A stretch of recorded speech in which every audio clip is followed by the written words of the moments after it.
So that happened when I was in a forum for youth where we were talking about savings and investment, and these youth are in campus. So I just wanted to give them a story for how even when I was in campus, I was doing my own biashara. The thing is, I'm the daughter of the chief hustler. Mimi ni mtoto wa hustler. So I've seen him hustle and I've also hustled in my own ways.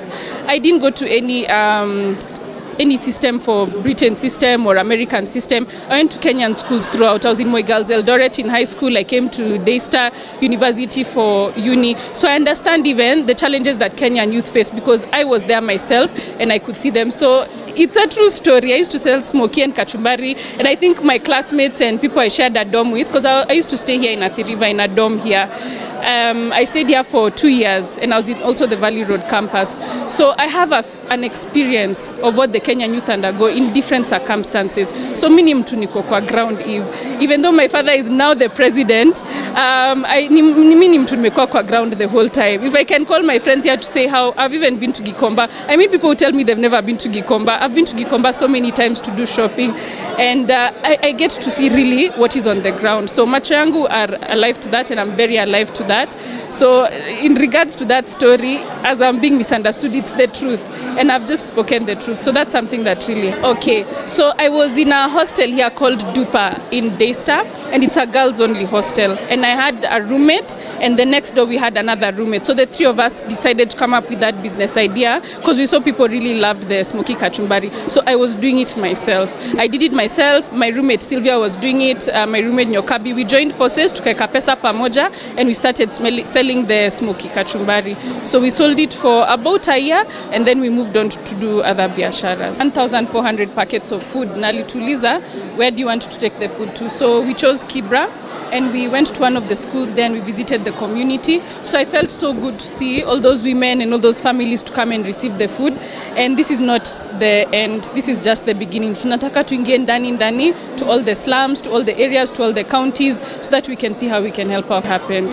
The reason I chose Kibera is I used to go on back when we were in Karen under the ODP, when Dad was DP, I used to use the Southern Bypass the whole time when I used to go to work or go for my things. So I always used to see the Kibera community. So that's the first place I decided to go because it's somewhere that I always used to see. So that's why the choice.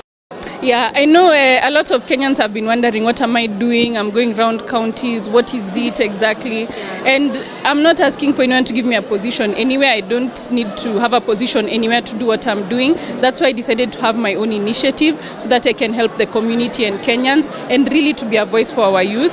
Because I feel there's a lot our president is doing internationally and nationally, also our first lady, our cabinet secretaries, ministries, county governors, and that kind of thing. But who is standing up for the youth? And since our president loves the youth so much, we already have a seat on the table, but who is going to be the one to push for the youth?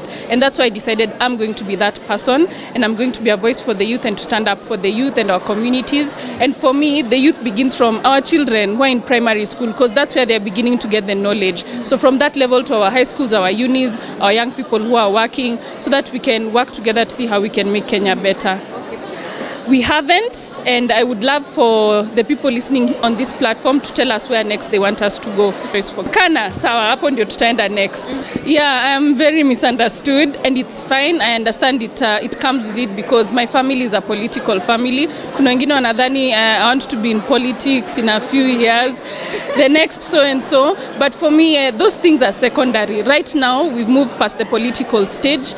We need our country to work. There's so much our government is putting in place. So all of us need to come together so that we can work for our country. And I was telling the people in Kibera today, wasiachwe nyuma, wamekuwa wakiachwa nyuma, but this time hakuna mtu anafaa kuachwa nyuma, because there are programs being put in place and we need to be a part of this so that Kenya can be. I believe there's a difference between leadership and politics, and I also don't need a title to lead. I can lead without a title. That's why I've taken this position. I've seen politics firsthand for the past I think my father has been in politics for like 27 years. So I've seen politics firsthand for 27 years. I've seen the good, I've seen the bad, I've seen the challenges that come with it. So that is something that I understand. But for me, I've decided to take this direction of doing leadership through my foundation. Something I do, I don't let things get to my heart easily. Because those people, if they were to meet me today in person, nionge kwa kitisha picha.